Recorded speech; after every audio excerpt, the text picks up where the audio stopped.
So it seems to me that we shall start because it's almost 5 minutes after the announced beginning of the today's session.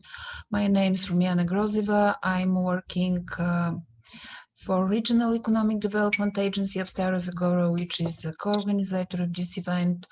And I'm really excited to moderate the last session from our participation in the EU Industry Week 2021, and to be with all of our panelists, part of them my good colleagues and friends, which will cooperate for a long time. Some of them just met yesterday afternoon by a phone conversation, but very fruitful. And I hope that today our session will be really very informative and bringing the necessary information for the region, for Stara Zagora, and partly for the city of Stara Zagora.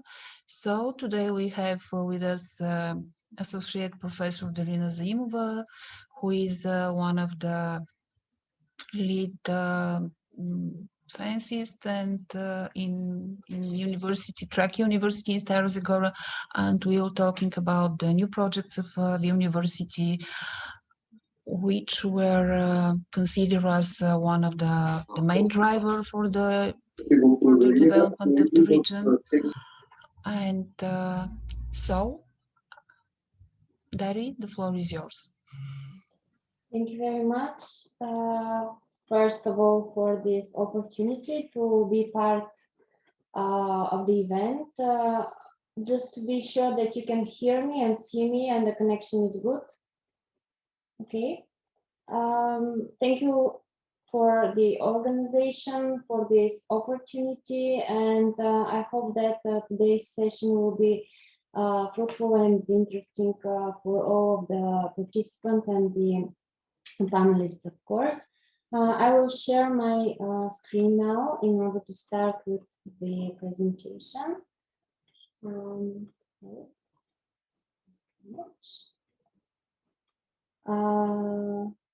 Okay. There we are. You can see the presentation, I hope. Okay, thank you very much for your confirmation.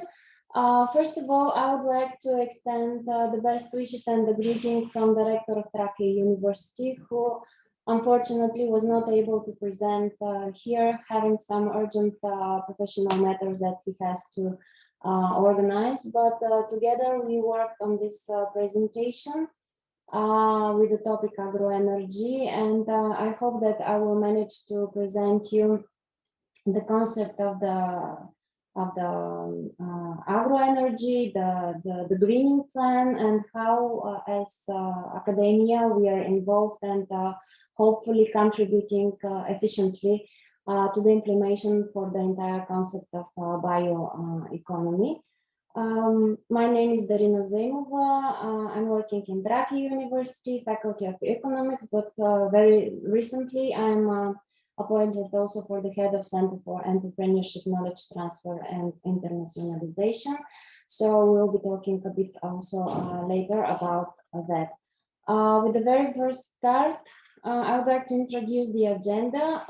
Since I'm not very sure how much the attendees are acquainted or know Bulgaria and its rural areas, so I will try very briefly to make connection between rurality, agriculture, and of course the very shortly on the bioeconomy, only in terms of the new challenges that are in front of the traditional sectors and activities. A little stop by the environmental changes and the energy efficiency and why we are talking now about the growth potential of the green industry. And yes, the news is that Trakia University will be the first green university in Bulgaria. So step by step, we will turn into action the plan that we have for these greening activities. But starting from the very, very beginning, I guess it's very briefly, but still to introduce that rurality has a very important part in our country territory, considering the fact that it accounts for close to 82% of our Bulgarian territory, and it accommodates 39% of the country population. Of course, it is characterized by its economic and social heterogeneity and large dependency on and highly sensitiveness to the external linkages with the urban areas. Why I'm saying this, it is because that being rural, focusing on agriculture as one of our strongest economic sectors, of course, we see rural development very closely related to bioeconomy and all the consequences that stem from the new changes and requirements. Mostly, we're looking for the new opportunities for the economic dimension to merge with the natural resources that we have, such as land, biodiversity, water, climate, and also considering the fact that the majority of the rural municipalities that are located outside the growth poles of the largest and medium-sized cities in Bulgaria are really experiencing some difficulties in terms not only with the population density, but also with the constraints having social and economic character. The slow pace of digitalization in rural areas, the access to physical infrastructure and qualified and educated labor force, So therefore, we consider bioeconomy as an opportunity simply because the concepts involve sustainable and innovative use of biomass and biological knowledge to provide food, feed, industrial products, bioenergy, and ecological and other services. If we go only in the field of statistics, we can say that globally the bio-based resources are produced on a land of area of 14,900 million hectares. And the agriculture and forestry are the largest primary production sectors, followed by the fishery, aquaculture, production of algae and microorganisms. With an annual increment of 300,000 billion tons of biomass, bio-based resources form a very large and theoretically unlimited resource that, of course, we will try to profit when talking about the bioeconomy and the emerging changes. Because from the one side, of course, we can say that the agriculture is a very important part of the bioeconomy and refers to a primary source of food and feed. But from the other side, we have to admit that agriculture is the sector that is appointed as a responsible being for significant biodiversity losses. And the key drivers for the decline of biodiversity and conservation and ecosystem services are increased pesticides, herbicides, and fertilizer use, increased landscape homogeneity associated with the regional and farm specialization. So therefore, we need to talk about the new requirements that emerge towards the traditional sector, which of course agricultural one is. And there we are, if we consider the deterioration of the environmental characteristics and the pressure on the use of the natural resources are mainly due to the technologies applied in the traditional sectors and of course agriculture. And the results are increasingly have been evaluated negatively by the final product consumers. On this basis, the demand for high quality products and the introduction and compliance with a number of quality and environmental standards, of course, are increasing, and we need to correspond and react to them. Of course, if we go back to the traditional and conventional industrial agriculture, it is characterized by agricultural practices that rely on the use of external agricultural inputs. It mainly practiced, the industrial agriculture is mainly practiced in developed countries, but we have to admit that more than 50% of the global added value in agriculture is generated by the industrial agriculture, which also accounts for the proportionally less favorable environmental impact than traditional agriculture with low profitability actually has. The other fact is that the industrial agriculture has a much higher energy intensity, which in many cases is encouraged by the process of subsidizing inorganic fertilizers, fuels, electricity usage. Biodiversity losses resulting from production subsidies targeting a limited number of crops are also being observed here. So what happened is that in the previous program period, the European Commission has launched several programs, managed to organize all mechanisms and tools in order to encourage sustainable development in the three pillars it counts on. So here I have to mention the Europe Strategy 2020, which included the legal requirements to meet the quantitative target for energy production from renewable energy sources, a 20% reduction in greenhouse gas emission, and a 20% improvement in energy efficiency in all European member states. Of course, we have to identify also the commitment for a highly energy efficient, low carbon economy, along with the 5 measurable objectives that relate to employment, education, research, combating poverty, and climate change and energy. When speaking about agriculture, bioeconomy, and the measures that the European Commission has initiated, we have to mention also the previous Common Agricultural Policy. Of course, it aligned with the Europe Strategy 2020 in its pillar 2 measures that refer to the bioenergy production.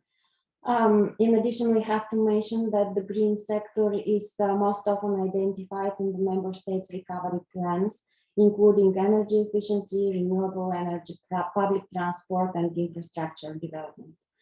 Of course, a lot of initiatives have been made, a lot of efforts have been directed towards the efficient use of all resources and optimization of the natural resources. But unfortunately, if we go back again to the statistics, which is crucial in this point, we have to identify a couple of very important things. First of all, even though the land cover of Europe has remained relatively stable, we have to identify the 2 major trends. The first one is that the cities and concrete infrastructure continue to grow. And the second is that the greatest losses were observed in the agricultural lands, mainly due to the urban sprawl and the withdrawal from agriculture.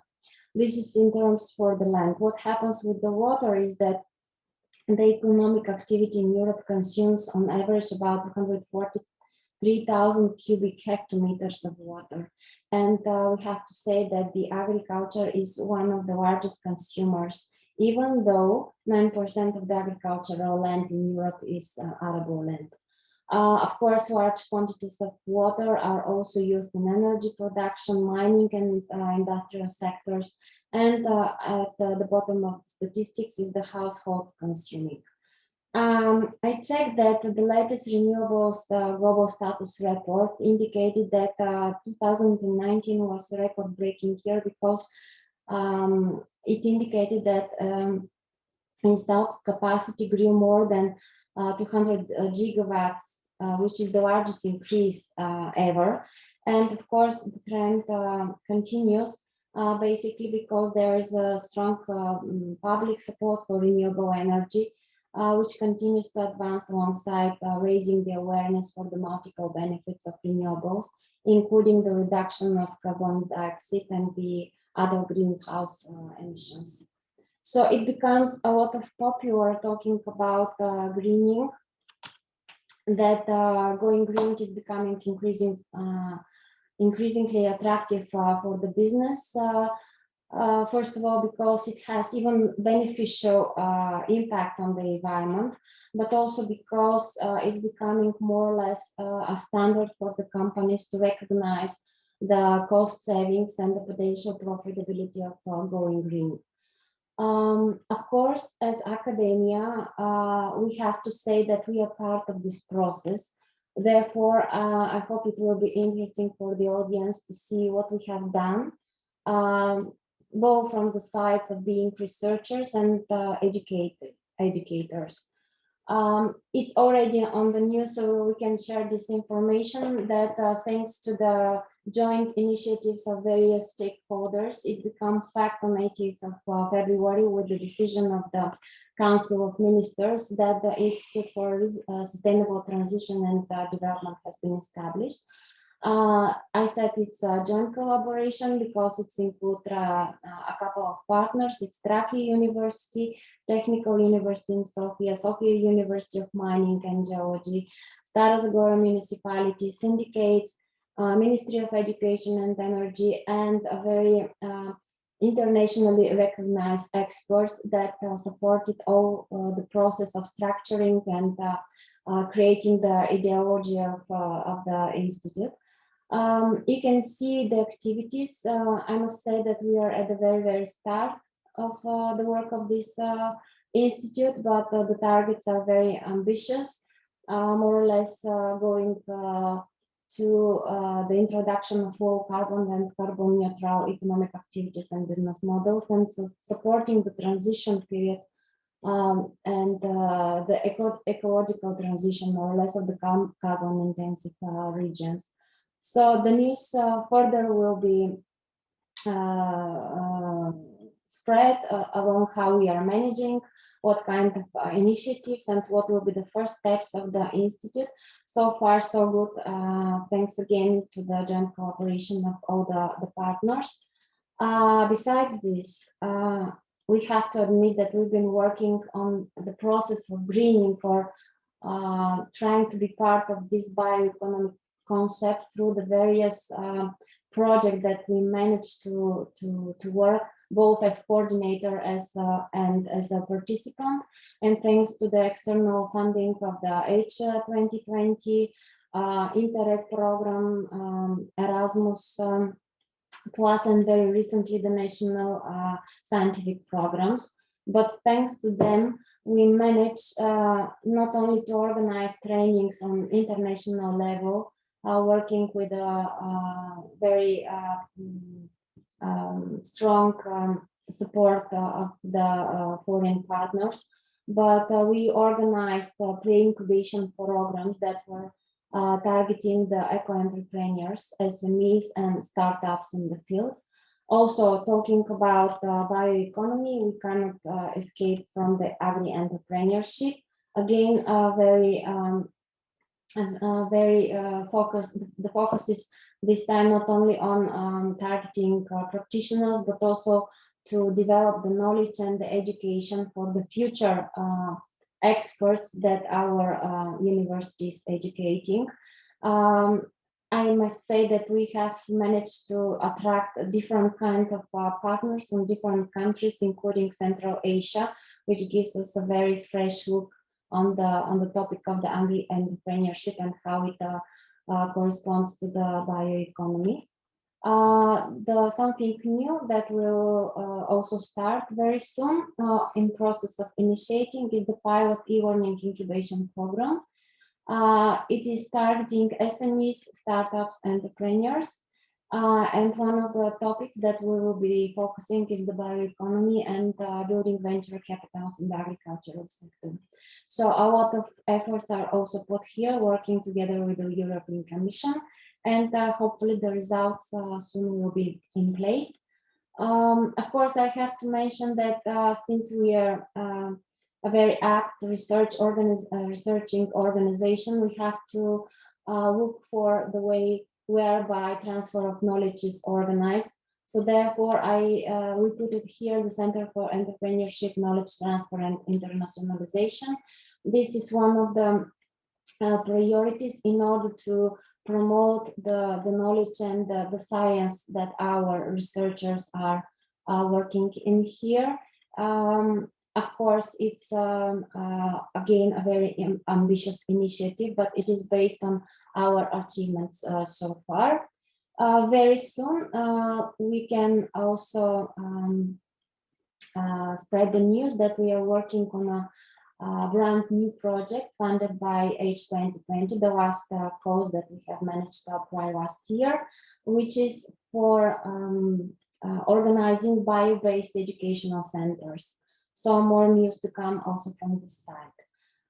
I'm not sure whether I managed to fit in within the 15 minutes. For me, I guess, yes, I hope I'm not too late. Open for any kind of discussion, feedback.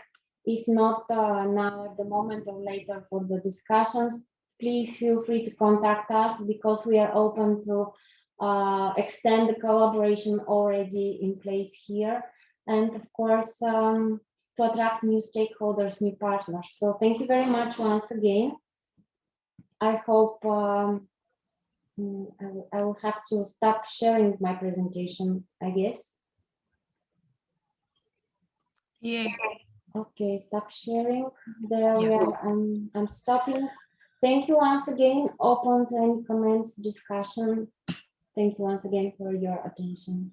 Thank you very much, Dara, for your really interesting presentation, because Zagore is last days, but not only was presented, and it's known as one of the actually as the energy hub of Bulgaria, one of the largest lignite basin in Europe, in Southeast Europe. And this different view to the regional economy and potential and capacity of the university to work so actively and hardly in the bioeconomy, agricultural sector are really some different point of view, especially during these week sessions. And yes, the targets are very ambitious with this new established institute and with this new established center within the university. But it seems to me that these directions of new development are really important because agricultural is really one of the most intensive energy sectors, not only in Bulgaria.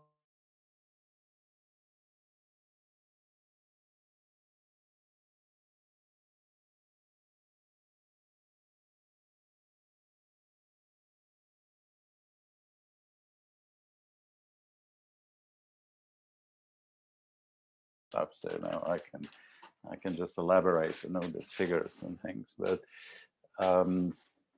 it is a very interesting time this time for many reasons, because of the European Green Deal. The European economy is pushed quite hard forward or in some new direction. At the same time, we have the COVID crisis, and probably now coming out of this crisis, I hope. But also we have the new US administration and a wave of big economies that commit to climate neutrality in 2050, in the case of China, 2060. So all these events that happen in the space of 1 year, 2 years, are creating a positive, perfect storm for transformation. And in that sense, the Green Deal comes as a very good strategic framework. The problem with the Green Deal is that it very quickly became a brand and a label, and we very often either forget what it is or look at it in a very sort of narrow way. Depending where we are, we usually see the Green Deal as something very specific, and it is not so specific. It's quite a wide strategy. So usually if you're in Zagore, you say, well, the Green Deal is about closing the coal power plants. Well, it is not. If you work in a steel factory, you say, well, the Green Deal is about closing our steel factory. Well, again, it isn't. The Green Deal, and I will come to bioeconomy, don't worry, I'm not trying to avoid the issue. But the Green Deal is a strategic framework, and it has some key targets and a number, I think 10 or 12 different strategies in how to achieve these targets. And we know about the targets of 55% reduction of greenhouse gas emissions. They're not very strictly defined how exactly we'll achieve this decrease of reduction of emissions. And we know that this 55% reduction of carbon emissions, or greenhouse gas emissions rather, is a step towards the big objective for 2050 to reach climate neutrality. And it is quite wrong to focus only on heavy industry or only on energy for a number of reasons. I mean, key reason is that the 23%, I think, of the human triggered emissions, greenhouse gas emissions, come actually from agriculture and forestry, and so if we want to reach this carbon neutrality target, 1/4 of this task is in the bio world.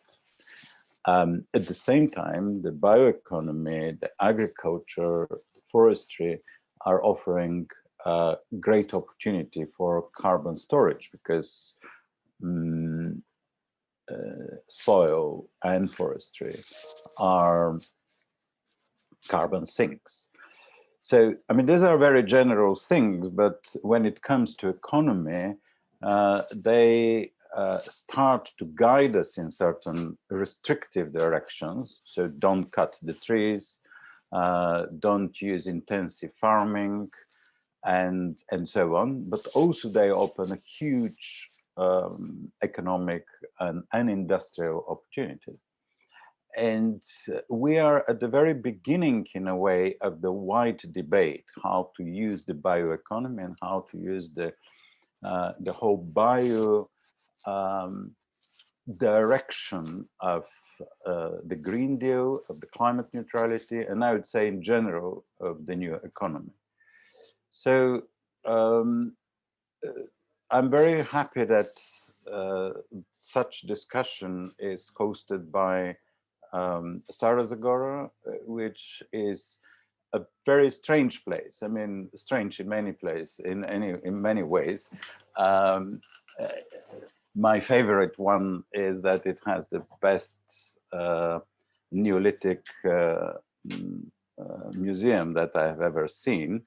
But the other key thing is that this is a center of agriculture and agribusiness and agrarian knowledge, and this is probably the main speciality of Trakia University. At the same time, is the main, I would say, energy lignite center in Southeast Europe. And these are two big directions and powers that if we address together, we will see huge opportunities in developing a beneficial transition. So a transition that will open a lot of good new businesses and new working places, good jobs, but also, and will create the good opportunity also for gradual pulling out of coal without this being a very stressful process. It could rather be a very creative process and very optimistic process. At least I see it in that way, and I hope that with the Trakia University, with newly open Institute for Sustainable Transition, with all the other efforts that are focused in the region, we will see that. When we talk about the bioeconomy, we should also move a little bit out of the just traditional agriculture. Yes, traditional agriculture is bioeconomy. Food production and is bioeconomy. But how we can combine the different sectors and what are the innovation areas that could really create a very successful bioeconomy in the region, and not only in the region, is a major question. I mean, clearly now Bulgaria is developing its plan for transition, for recovery and resilient recovery. And in this plan, already we can see some suggestions, I would say quite shy, but in the right direction, for the so-called digitalization of agriculture. And we should start thinking about very, very modern and development of bioeconomy in agriculture based on digitalization and based on circular economy. I'll give you one example.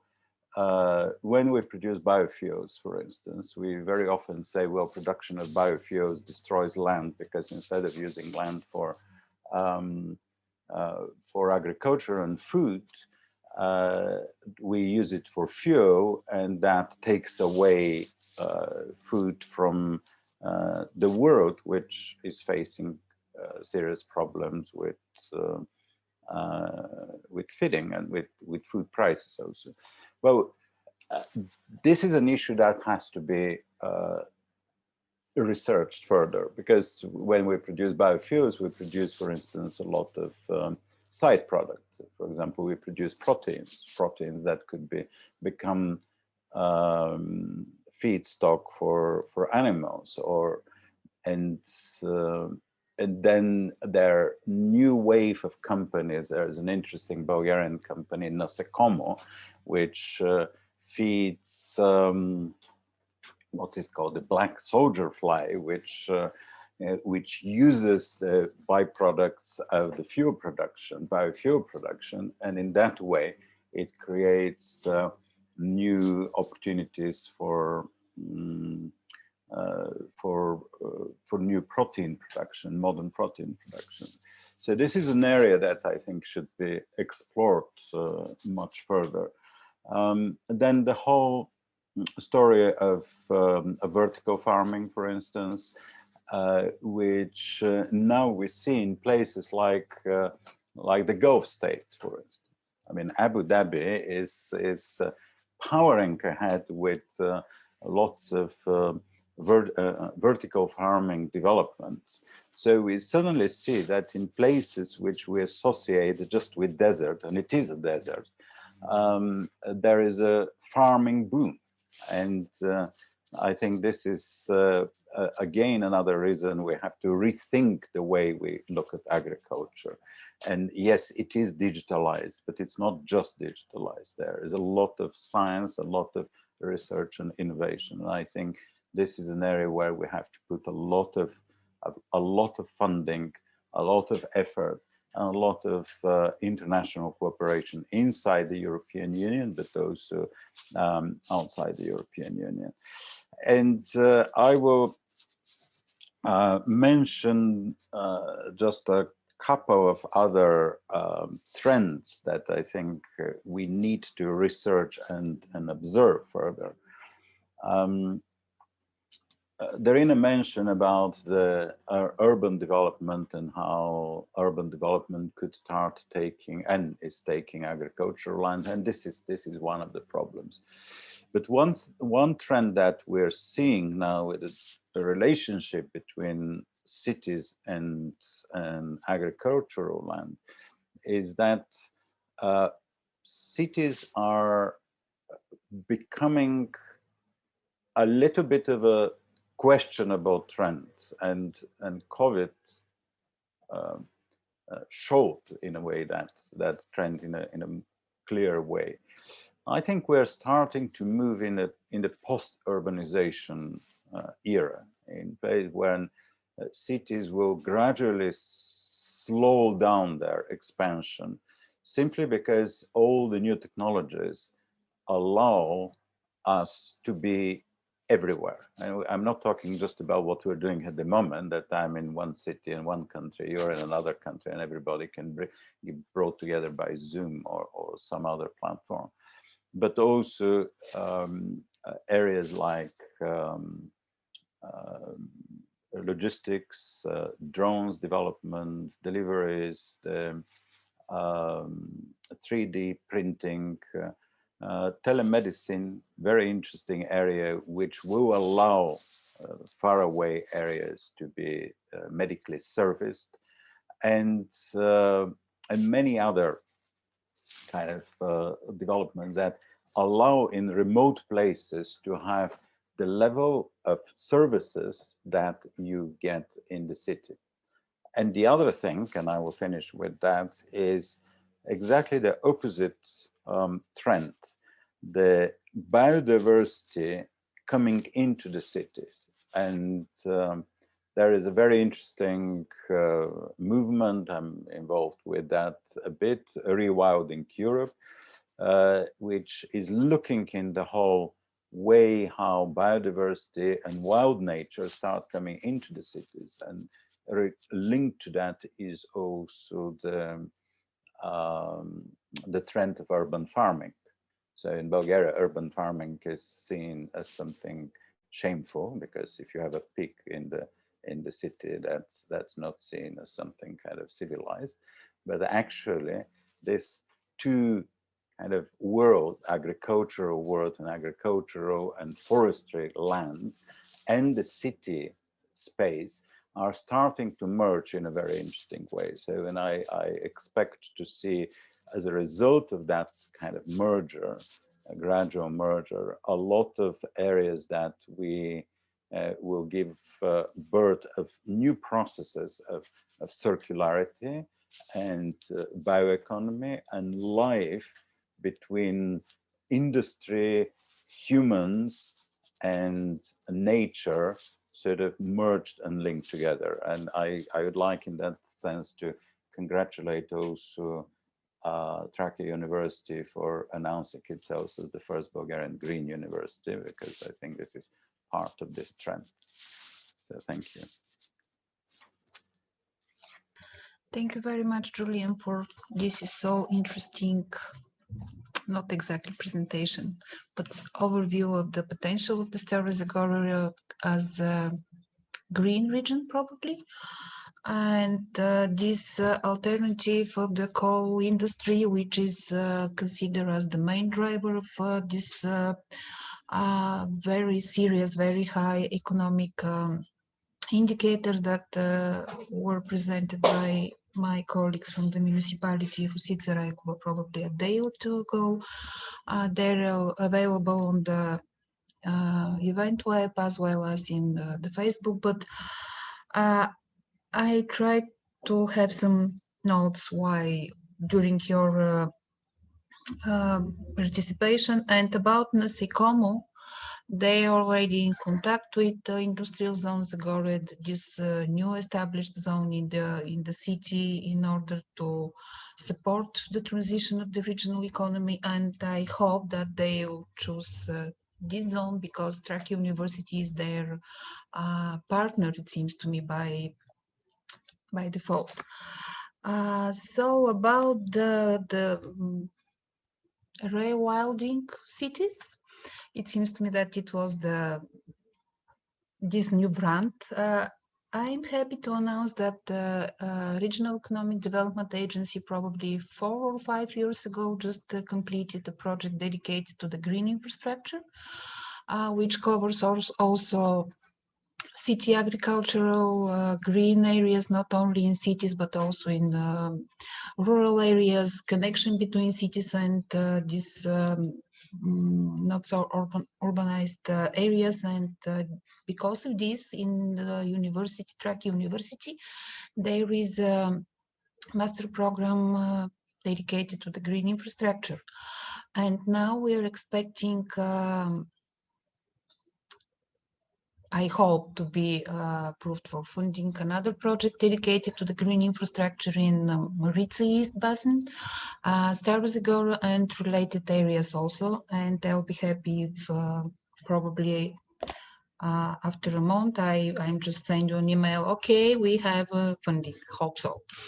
But I'll ask you to stay for the discussion or questions if there is some, and some other thing. Now, our last panelist today will be Borislav Gorov from TelelinkCity, who will present the smart city and all of these intelligent systems which could collaborate based on artificial intelligence between them, and probably it also could be related to the city agro-farming.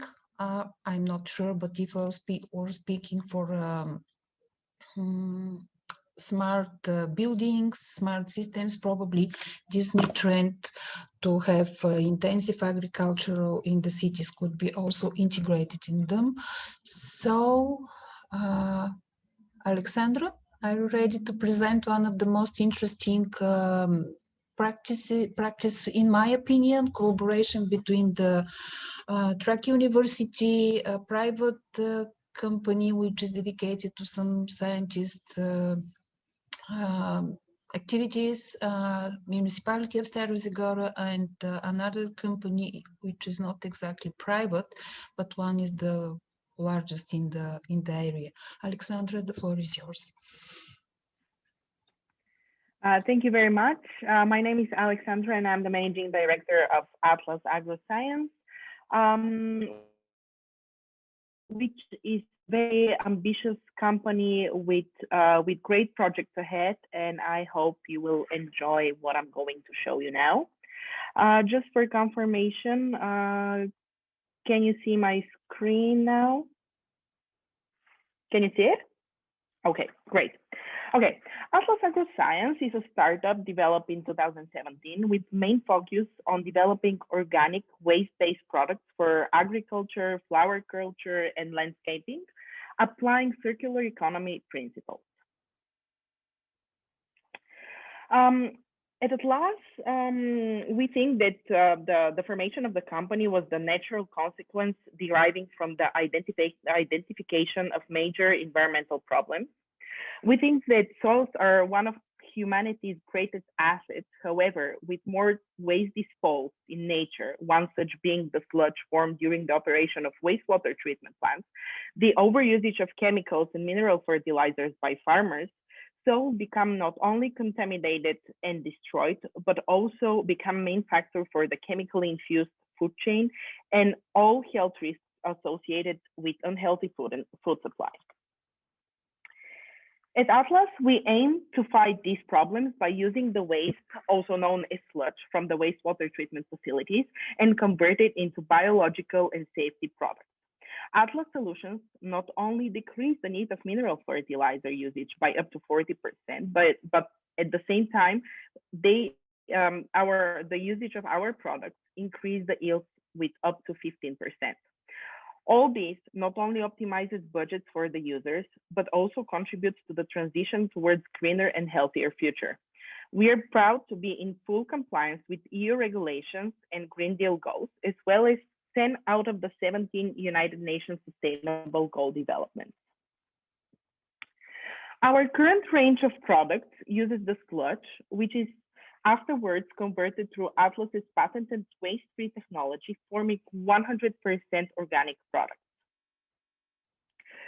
We are proud to be one of the very few manufacturers on a global scale in the industry to use completely waste-free technology and apply circular economy in the whole operation of the company.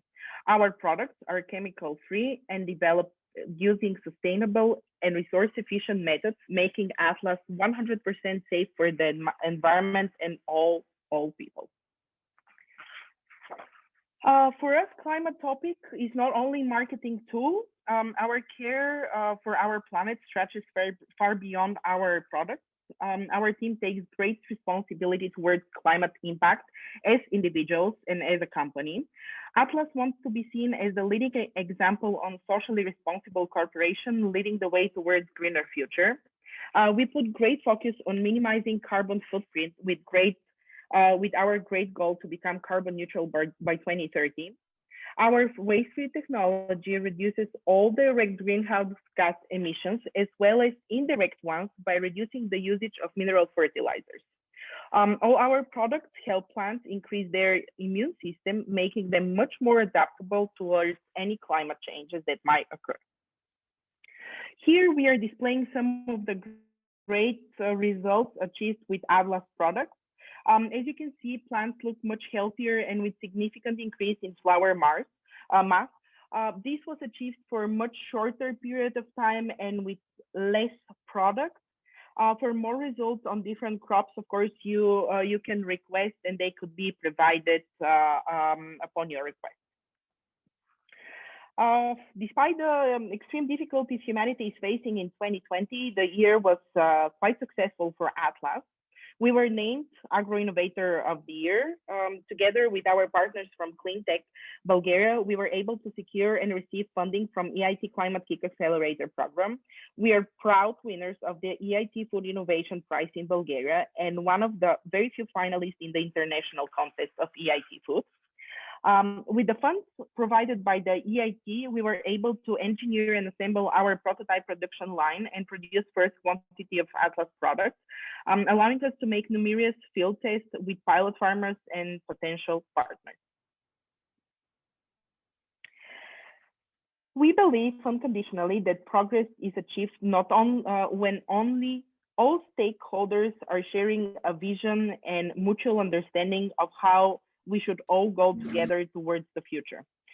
Of course, all our success would not have been possible without strong partnerships we developed with Zagore region. The municipality is one of our key accounts, not only as a future buyer, but also as a strong partner in developing greener cities together. On the other hand, Trakia University is our main developing partner in our R&D department, which is led by Professor Georgi Beev and Dr. Diana Dermangieva, who are one of the leading figures in their fields of study. And Zagore Water Company is our most important and biggest supplier of raw materials. Together with all our partners from the region, we display a great example of technological transfer and most importantly, how when the business is working in close partnership and hand in hand with key institutions, progress is possible for all parties. We'd like to see ourselves as pioneers who will lead the way towards greener future, not only for ourselves, but also for the future generations. Thank you very much for your attention, and we will be beyond happy to be contacted by anyone who shares our visions and wants to shape the greener future together.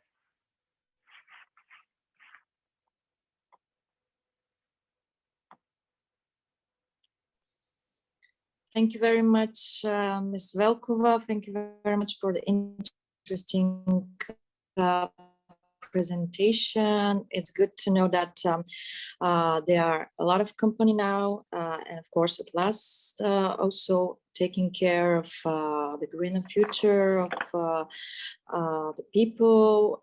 So I hope with your help we can do something really good and to achieve the goals that we have put on the table. Please wait until the end of the event if some of our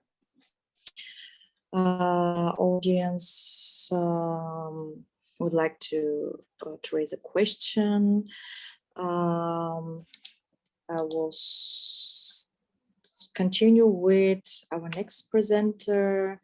I wanted to see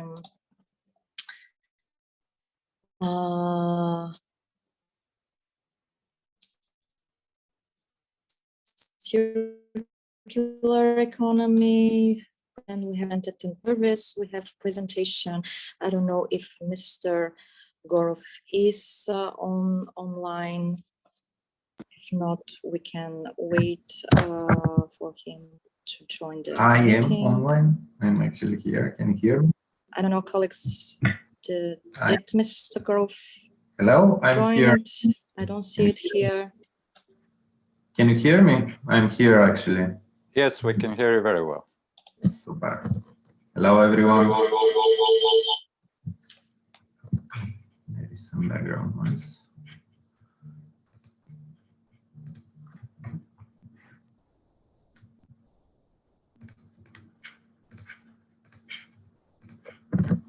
Sorry, do you hear me? Yes, I'm trying to share my screen. Just let me know if it's already available on yours. Yes, perfect. Yeah. Okay, super. Firstly, I would like to say thank you for the great invitation and having me here, and the great opportunity to share our potential further collaboration with regard to the smart city and basically the new technologies that are improving most of the processes within certain region, or in this particular case, we've been talking a lot for Stara Zagora as the region of the future. My name is Borislav Gorov, and I am currently leading one of the companies which are mainly focused into the smart city as a service and transforming already existing solutions, building the new ones with regard to the new technologies, which are improving somehow the processes and the quality of life to the people, and also connecting the business with the municipalities on a regional level, as well as with the citizens. I would start with how basically we are building the strategy and from where it comes the main decisions. Basically, the new currency of our future and our further growth is the data that we are collecting, and the main goal usually into the biggest cities and also the region of Stara Zagora, which is quite well developed and proceeding further in certain direction, which is really improving all of the processes.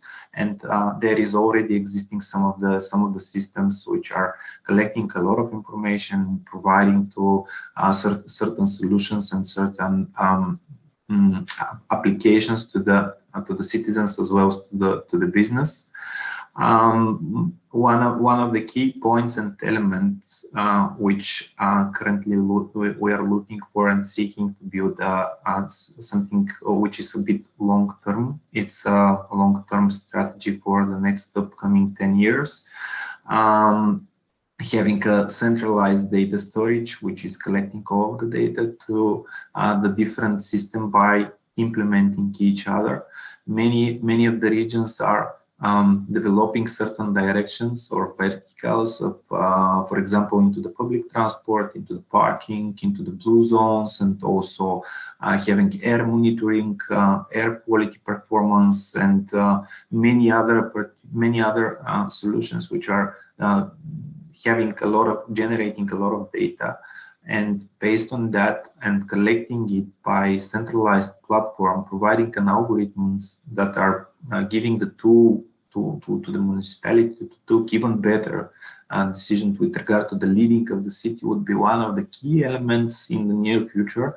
And this will give the tool also to improve the quality, the overall quality, not only into the green field, but also into the providing services in the digital way.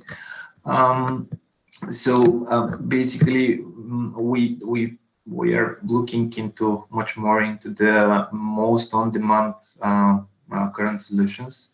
And so most of them have been already implemented into the region, which is showing how well and fastly moving into this era by adoption of the certain solution throughout of the crisis are in Stara Zagora and working into the direction where really having many thoughts with regard to providing the best outcomes to the needs of the business and also for the citizens. What I've seen here, what you've seen here are systems which are connected to each other. There is already a mobility as a service platform which is existing over the region, and it's really well used. Now under improvement and further development, I will show you later on with regard to the strategic plans that We would like to share both from company perspective as a business side and also from the municipality, which has been discussed. Smart digital parking, bicycle, scooter, smart traffic lights, all of these combined in one platform will be more sustainable and will improve at least the quality of the air, as well as providing a tool to the citizens by having most demanding services in their pocket in one single application by having an integration with the existing systems.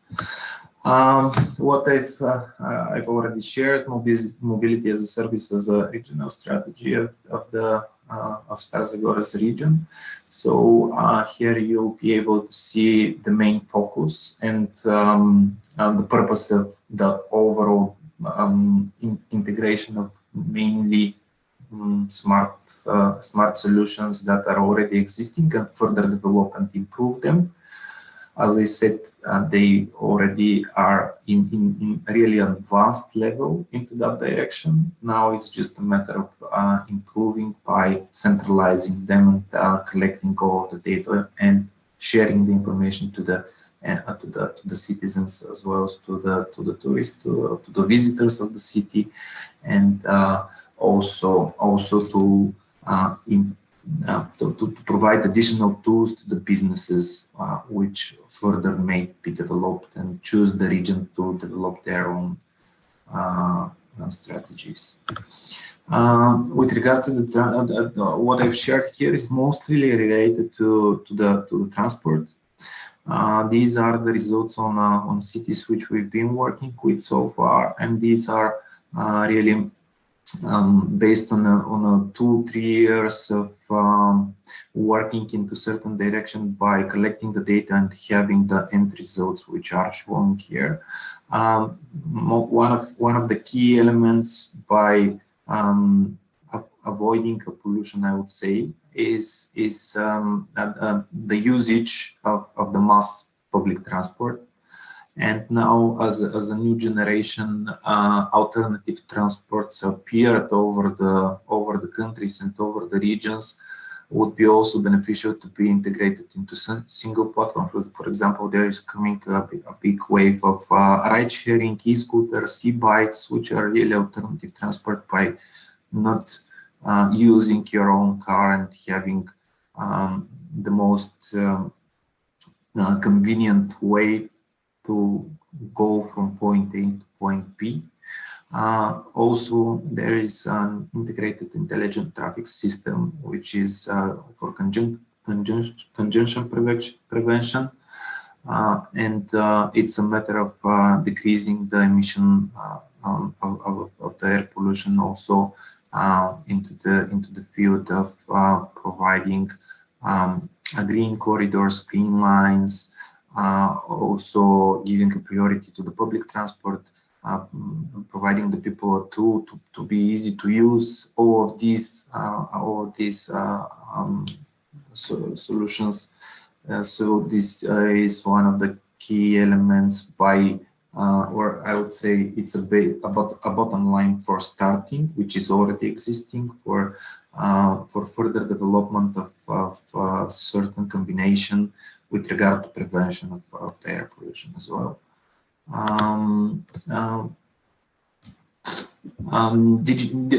I would call it digital citizenship. Yeah, it's a buzzword. Digitalization, smart city. All of these are non-defined words which are quite broader and can be everything.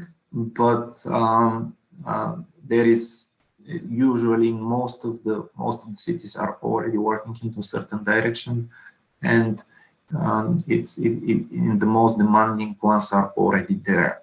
So what we've seen currently, these are the solutions which I will be share a bit later. But what is more here is just to have the tool and to have the constant flow between the municipality and the businesses and the citizenship, to have both way communication.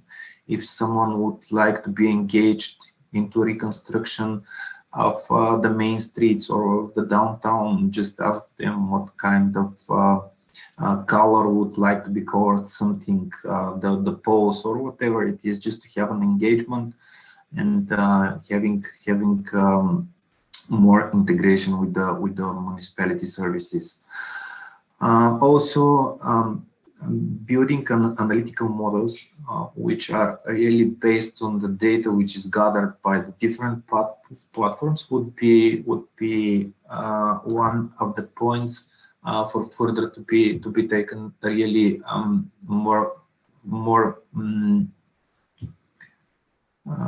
informed decision from each of the directions which are using these services, not only for the municipality and on the leading innovation partner, but also with the social engagement and the payments by providing additional for example, electronic payments and taxes and fees, which are like the utilities. They are already up there. Mostly important to be in one single platform, which is the desired goal usually in many of the biggest cities here. So what we've discussed is basically the roadmap, which may be potentially further developed, the already existing solutions. And usually what we've seen, one of the most important parts is to have the design, the real design and planning and the goals and what would like to be achieved and what would like to be the results, and to have a really more detailed overview of what could be used already, what kind of infrastructure is already there and have been implemented and can be reused for some smarter solutions. For example, what we've seen in some of the cities, and it's quite well working for parasite parking. When you have an information where actually there is available parking lot, you're just going there and it's up there. This is just a simple example, and the long-term strategic planning is also the key element for having something which would be beneficial for the main to address the main key elements into the roadmap, and which one would be the most in the most use of the citizens, of the business, of the municipality, of the region, of the overall concept for building certain strategic roadmap. If you also have certain questions, I push the questions, I'm free to talk now and to answer as much as I can. Feel free to interrupt me anytime. I'm sorry for saying that almost at the end of my presentation, but if you have any questions, I'll be open to talk to. We'll proceed further with examples, with a few success stories that we've seen, and it's working mainly in a range where Stara Zagora region is, and sticking to nearly the plan that it's developed as a roadmap, and looking into working currently into it, the whole team into that direction. These are the cities where we've seen these results. Estonia, it's a residency and business. All of the digitalization of the services, especially now within this disruption, I would say, it was one of the key elements for keeping the level of sustainability of the local businesses, and basically to give them a chance to proceed in as much as they can into the new reality, I would say. Also in Finland, Helsinki, mainly such cities in that range. Usually, and it's not only in Helsinki, there's many other cities which we've seen that they are operating more than 100 legacy systems throughout different systems, and key elements into the city, which usually it gives the results. They're up there, but the power of the smart city, it comes when all of these are working simultaneously and gathering data each other and having decisions by collecting these data, and also supporting the decisions which needs to be taken from different levels. Well, with regard to sustainability, the digital services, here are the services which are up there, most of them already, but these are one of the most demanding and the ones that are having a quick win results, I would say, because they are firstly easy to be implemented, secondly easy to be connected to each other, and giving a high results in terms of prevention of pollution, and also engaging and connecting, as I've already mentioned, each of the verticals and each of the stakeholders which would like to use certain services, and also empowering each of the stakeholders to take decisions which are based on the real data, and it gives more relevant information with regard to it. So that's all from my side. Once again, thank you for the opportunity to present in front of you. I'll be here and will be glad if there's any questions to be answered by me. And thank you. Thank you very much, Mr. Gorov. Just to clarify that we have some technical issue, and Mr. Gorov actually is using the profile of Rosi Raikova, but it's not so important. It's more important to have this so interesting presentation. And because I have the advantage to giving the floor for all of the panelists, I'll take it to have two first questions. I do apologize for that. But in the beginning of the session, we were talking about the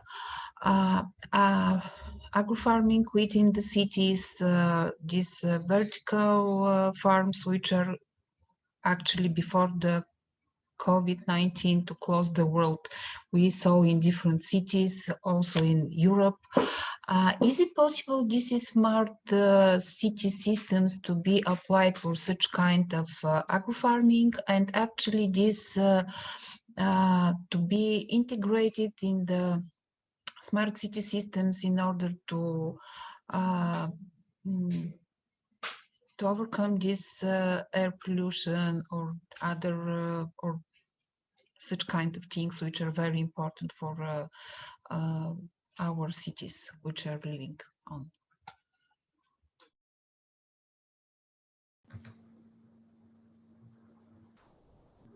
Yeah, well, if I might answer, I can share my thoughts here. For sure, this is one of the key elements to be connected. If there's already up there existing systems to be connecting each other, and it's kind of prevention when you get the results and to find the real solution for how you may apply any prevention and how to improve the processes itself for the overall process. And having information from the different sources, this is a good start, I would say. Wouldn't say it will give the quick results or immediate results, or can be with the higher impact, but definitely this is one of the ways to have at least the information what would be able to do in order to improve it, firstly, and secondly to make sure by taking the necessary steps for in this improvement, they are proved by the information that you are gathering from different sources. So if this answer your question, or it is, yeah, that's.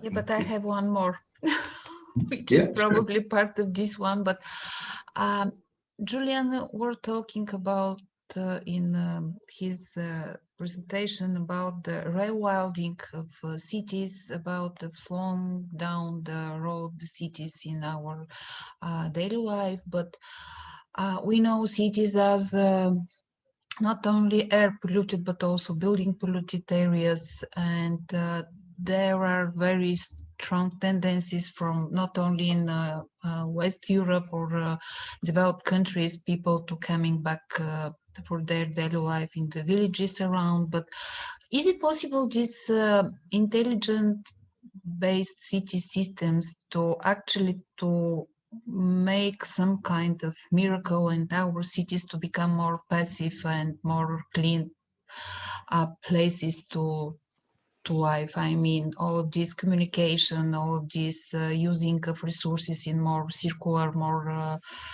sustainable way. Is it possible in the near future? Yes, in a way it is happening. The question is whether we can accelerate it and deepen this trend. I mean, the fact that we're traveling less now and because of COVID, but we also see that all the technologies are there, so we can just cut all the unnecessary travel.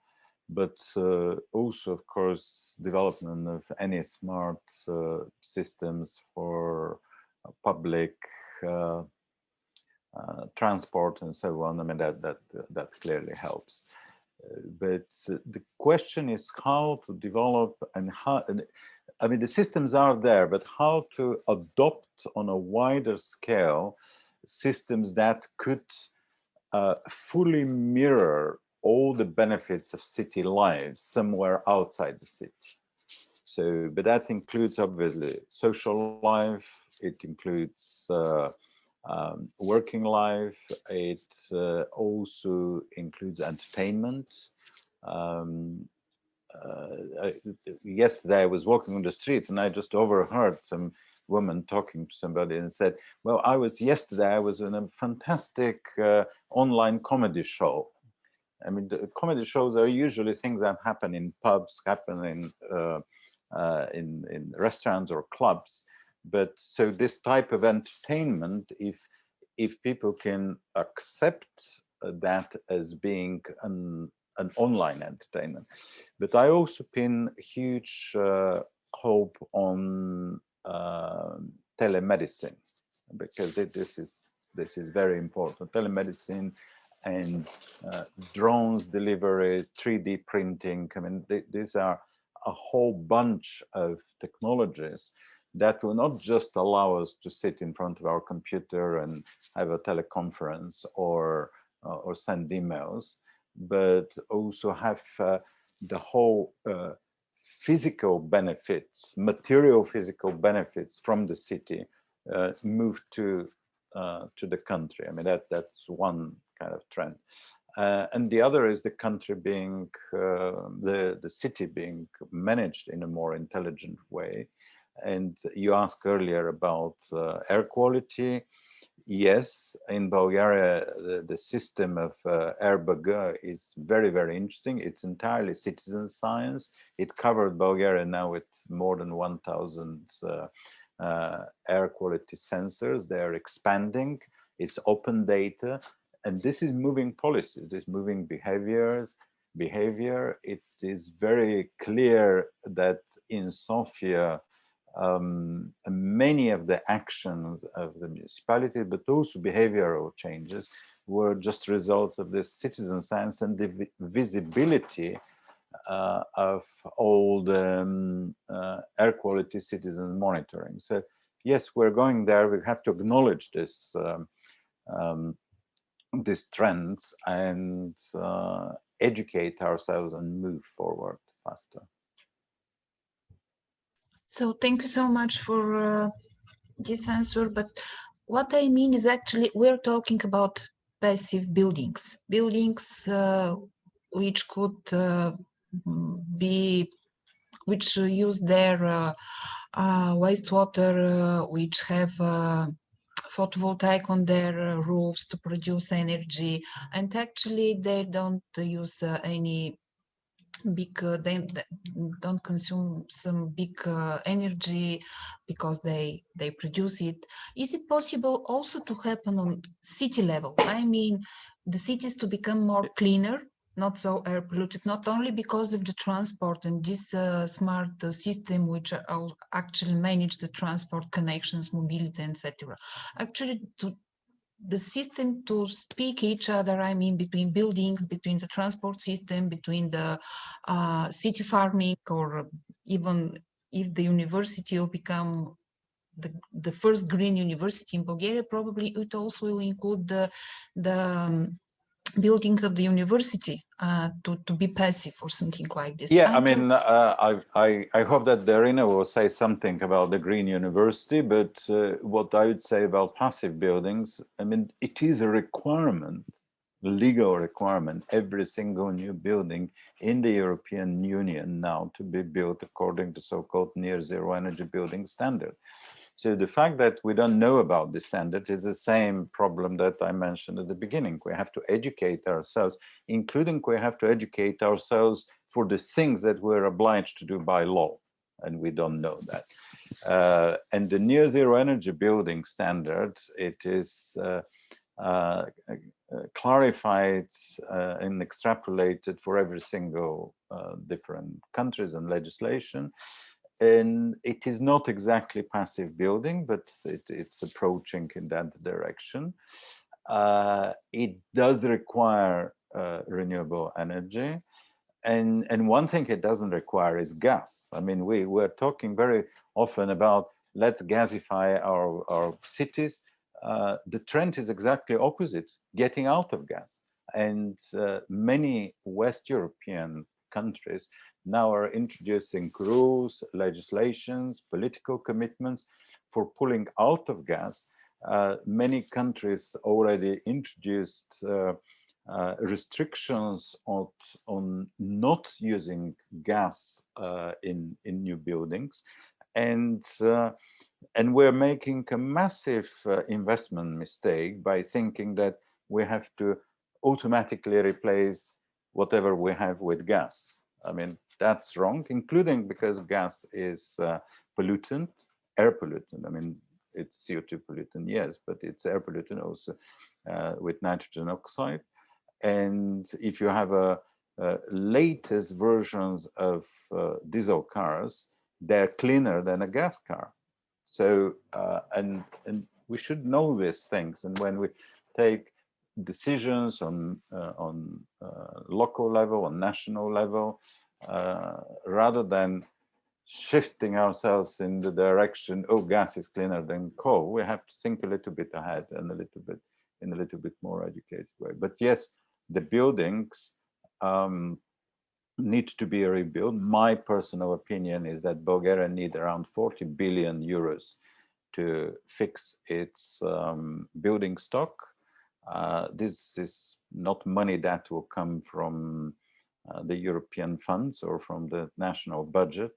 So the question is what kind of financial instruments we need and what kind of standards and what kind of learning we need in order to spend, to generate, to get, to find this 40 billion and put them in the economy and fix our buildings so that we have good and comfortable and environmentally sound homes. This is a very interesting question, but okay, probably some next discussion and probably the legislation will be moved some way in this direction. So, Dari, would you like to? It's already there. I mean, this is a requirement. We don't follow it. But anyway, not such extent. I mean, to meet the class A plus, probably. I'm not sure. I'm not so familiar with this legislation. I must confess. Thank you, Julian. Dari, would you like to add something for the Green University? Yes, I would like to address first of all the topic about whether the Green University will follow the requirement for green buildings. Actually, yes, we have plans and there are projects in place. So very soon, let's say in the future, 6 or months or the year, hopefully the institute will also be located in a infrastructure that could be referred as greener. But I would like to also focus on something else, because we are talking about changing the mindset. You know, we know where to go. We have the good intention for greening. We see that there are a lot of funds that are distributed through the European fundings. Of course, we don't have 40 billion euros, you mentioned. That's my guess. We have to start saving from now, if not already. We have saved it. We have 30 billion euros in savings. Okay, so 10 more. We lose money on them. Oh, well, in any case, going back to the last presentation, I saw how we are approaching the sustainability in the city. I saw that Mr. Gorov had a slide with the digitalization, waste management, smart lighting. This all referred as sustainability, but I guess that we have to work also on the social capital. That's why if we address the green university, it's not only through the knowledge, through the research, the science that we are doing, and also the infrastructural project that we will be implementing in the future. But also we need to change the mindset of the young generation, because they are not aware of the problem. You know, we had a meeting 2 weeks ago where a very pessimistic lecturer said that being sustainable person means that we are already late with this. You know, we've been talking about sustainability for quite a long time, and the action is in place. Still, the society is not very well aware of the fact that it is also already an urgent situation, and we have to take the responsibility now, because otherwise tomorrow it will be very late. Therefore, as a university, we will try also to introduce, as Rumi, you mentioned, ecological, the new speciality or the new discipline also, but also by introducing the eco topic all across our variety of faculties in different ways. It's also very important, so that the young people should know that besides the investments, the institutional support, it is also the responsibility of the civil for each one of us to be part of this process, because otherwise greening will be the good intentions with a very questionable impact. Even though if you have the money, because I guess in some reports I saw we have invested close to 5 million euro levels for eco initiative. So we have to be careful with this. You know, we have to value what we have as a resources, and to take each opportunity, maybe from now on, to develop the conscious, the intention to be really a green person, first of all, and then to continue on the institutional level. So this is what we also intend to work on at the university, to work with the young people and to develop such kind of social consciousness and social capital. It's really very interesting and very important. Thank you, Dari. And yes, just to announce that in half an hour we'll start a webinar of the European Parliament office in Bulgaria dedicated to the future of the common agricultural policy, which is also focused on its greening in the next 7 years. So if you're interested, probably the registration is still open. But talking about the investments that are made last decades in some green or circular economy projects, I'd like to share an idea that was on the table during last summer, sent to us by colleagues from Athens for Zagore to be included in a project which was focused on using of waters from this from after its cleaning in this, I don't know English word at the moment exactly, but to be using after that for agricultural purposes. And unfortunately, our administration is not prepared for such kind of activities. So the investment was huge. Stara Zagora was one of the first cities in Bulgaria where such kind of station for clean water was built, and actually after its cleaning, this water is just disappear somewhere. It's not in use, and it is also very huge capital for sciences, for sustainable development. This is something which should be discussed also by the universities, by the companies as it was Agro, and Professor Beev already talking about this in webinar with agriculturals people probably last year, in the end of last year, I'm not exactly sure. This is why we should talking really actively topics with young people, also not only students in the university, but also students in the schools, first classes, and in order to have some success, because through them we're reaching their families, grandmothers, grandfathers, sisters and brothers, etc. So thank you so much.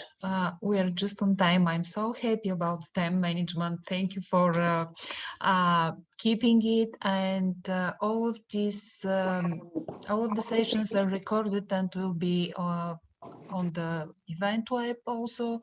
So stay in contact for the next initiatives. We're here in Stara Zagora and will be very satisfied to be your partner in such kind of initiatives. Thank you so much. Thank you very much also from the side of Trakia University for being able to talk, to discuss, and to bring important issues that should be bring to action in, if not in the near future, maybe starting from now. So thanks a lot, and I do hope that we started something new today, and hopefully we will manage to continue this ideas, and future collaboration is very welcome. Thank you very much. Thank you, Dari. Thank you. Have a nice afternoon. You too. The same to you. Bye. Bye. Bye. Bye. Bye.